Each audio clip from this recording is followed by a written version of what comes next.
السلام علیکم، میں سفیزہ مجد اسلام اور میرے پاس یہ تذکرۃ الاولیاء کی کتاب ہے۔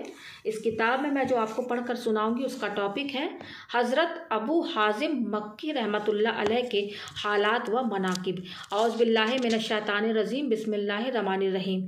تعارف: آپ مخلص اہل تقوی میں سے تھے، مشائخ کے مقتدر اور فقر و غنا کے حامل تھے، مزاحدات و مشاہدات میں اپنی نظیر آپ ہی تھے۔ آپ کا کلام لوگوں کے قلب پر اثر انداز ہوتا تھا۔ طوالت عمر کی وجہ سے بہت سے مشائخ کی اقتدا فرمائی، انہی میں سے حضرت عثمان مکی بھی آپ کے مداحوں میں تھے۔ یوں تو آپ کا تذکرہ بہت سی کتابوں میں ہے، لیکن ہم حصول سعادت کے لیے مختصر سے حالات بیان کیے دیتے ہیں۔ آپ کو بہت سے صحابہ کرام کے علاوہ حضرت انس بن مالک و حضرت ابو ہریرہ سے شرف نیاز حاصل ہوا ہے۔ ارشادات: ہشام عبد الملک نے آپ سے یہ سوال کیا کہ وہ کون سا عمل ہے جس کے ذریعے نجات حاصل ہو سکے؟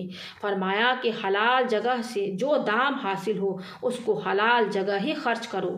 اس نے کہا کہ اتنا دشوار کام کون کر سکتا ہے؟ فرمایا کہ جس کو جنت کی خواہش اور جہنم کا خوف رکھتے ہوئے رضائے خداوندی کی طلب ہوگی۔ آپ فرمایا کرتے کہ دنیا سے اجتناب کرو، کیونکہ میں نے سنا ہے کہ جو عبادت گزار دنیا کو محبوب تصور کرتا ہے اس کو روز محشر کھڑا کر کے ملائکہ یہ منادی کریں گے کہ یہی وہ شخص ہے جس نے اللہ تعالیٰ کی ناپسندیدہ شے کو پسند کیا۔ فرمایا کہ دنیا میں ایسی کوئی شے نہیں جس کا انجام غم ہو، کیونکہ دنیا میں ایسی کوئی چیز تخلیق نہیں کی گئی جس کا انجام حزن و ملال نہ ہو۔ دنیا کی حقیر سے حقیر شے بھی انسان کو اپنے جانب اس درجہ مائل کر لیتی ہے کہ جنت کی بڑی چیز بھی توجہ کا باعث نہیں بنتی۔ فرمایا کہ تمام چیزوں کا دار و مدار صرف دو چیزوں پر منحصر ہے، ایک تو وہ جو میرے لیے ہے اور دوسری وہ جو میرے لیے نہیں ہے۔ خواہ میں اس شے سے کتنا ہی گریزاں کیوں نہ ہو، پھر بھی وہ مجھ تک پہنچے گی، اور جو دوسروں کے لیے ہے خواہ میں اس کے حصول میں کتنی ہی سعی کیوں نہ کر لوں، وہ مجھے ہرگز حاصل نہیں ہو سکتی۔ فرمایا کہ اگر میں دعا کرنے سے محروم ہو جاؤں تو اس کی عدم قبولیت سے مجھ پر شدید مشکلات آ پڑیں۔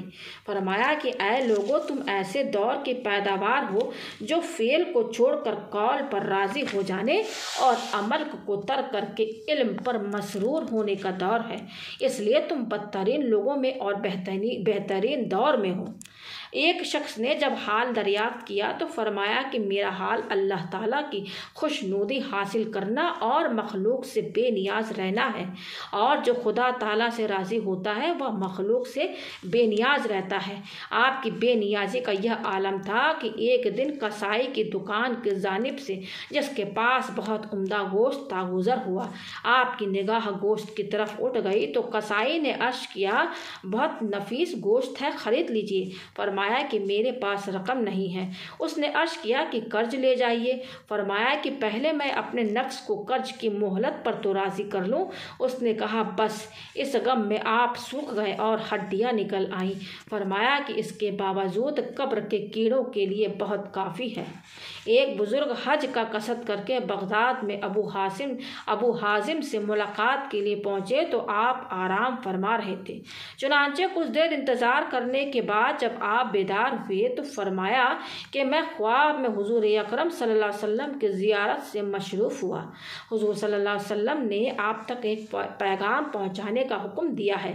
آپ اپنی والدہ کے حقوق کو نظر انداز نہ کریں، کیونکہ یہ حج کرنے سے کہیں زیادہ بہتر ہے، لہٰذا واپس جائیے اور والدہ کی خوشی کا خیال رکھیے۔ چنانچہ وہ حج کا قصد ترک کر کے واپس ہو گئے۔